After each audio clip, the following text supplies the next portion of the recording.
सर्वांना नमस्कार. मी रोहन घुगे, जिल्हाधिकारी जळगाव आणि माझ्यासोबत श्रीकांत दिवरे साहेब एसपी जळगाव देखील उपस्थित आहेत. आम्ही संयुक्त बैठक घेतली. त्याच्यामध्ये जिल्हा प्रशासन, पोलीस प्रशासन आणि त्यासोबतच आपल्या जिल्ह्यामध्ये पेट्रोलचं सप्लाय करणारे जे काही सप्लायर्स आहेत आणि त्यांचे रिटेलर्स आहेत यांची सगळ्यांची एकत्रित बैठक घेण्यात आली. त्याच्यामध्ये IOCL, BPCL, HPCL, नयारा आणि रिलायन्स या सगळ्यांची बैठक घेण्यात आली. त्यामध्ये सद्यस्थितीमध्ये त्यांच्याकडे असलेल्या स्टॉक पोझिशनची देखील माहिती घेण्यात आली आणि त्यांच्याकडे येणाऱ्या ट्रान्झिटमधल्या स्टॉकची देखील माहिती घेण्यात आली.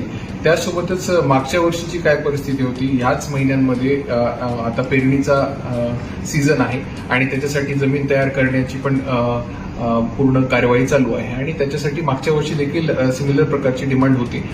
परंतु जर आपण बघितलं तर पेट्रोल आणि डिझेलच्या कंपॅरिझनमध्ये पेट्रोलचा स्टॉक हा सगळ्या IOCL, BPCL, HPCLच्या सगळ्या सेल्समध्ये आणि रिटेल्समध्ये सगळीकडे व्यवस्थितपणे उपलब्ध आहे.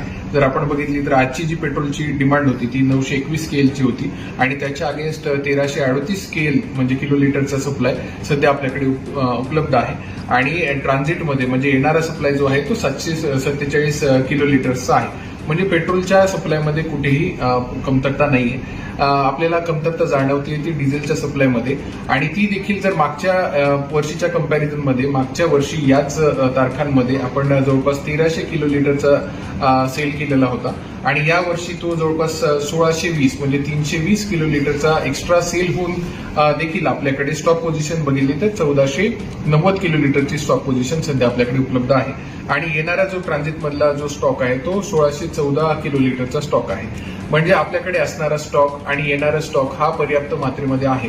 परंतु अफवांवरती विश्वास ठेवून काही लोक पॅनिक बाईंग करताना दिसून येत आहेत आणि या पेट्रोल आणि डिझेलचा स्टॉक करून ठेवत असताना दिसून येत आहेत. त्यामुळे काही पेट्रोल पंपावरती डिझेल संपल्याच्या घटना आमच्या निदर्शनास आलेल्या आहेत आणि त्या ठिकाणी मग रांगा लागणे आणि त्यानंतर जिथे पेट्रोल डिझेल उपलब्ध आहे अशा पेट्रोल पंपावरती सगळा पूर्ण लोड डायव्हर्ट होतोय आणि तिकडे मग रांगा लागण्याचे चित्र आपल्याला दिसून येत आहे. तर माझं नागरिकांना आव्हान असेल की आपण पॅनिक बाईंग करू नये.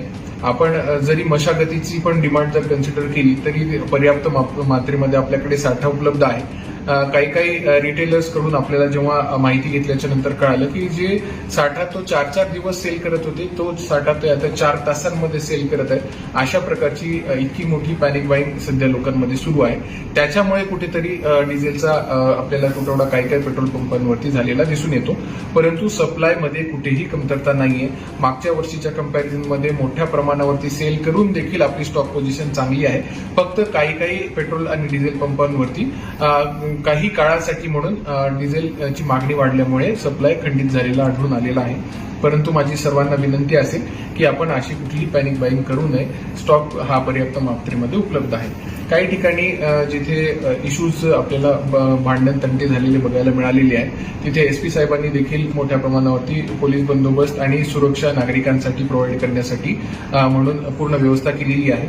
पोलिसांची व्हॅन्स या सगळ्या पेट्रोल पंपांवरती देखील गस्त करणार आहे आणि नागरिकांना आवाहन आहे की कोणी घाबरून जाऊ नये आणि पॅनिक बाईंग करू.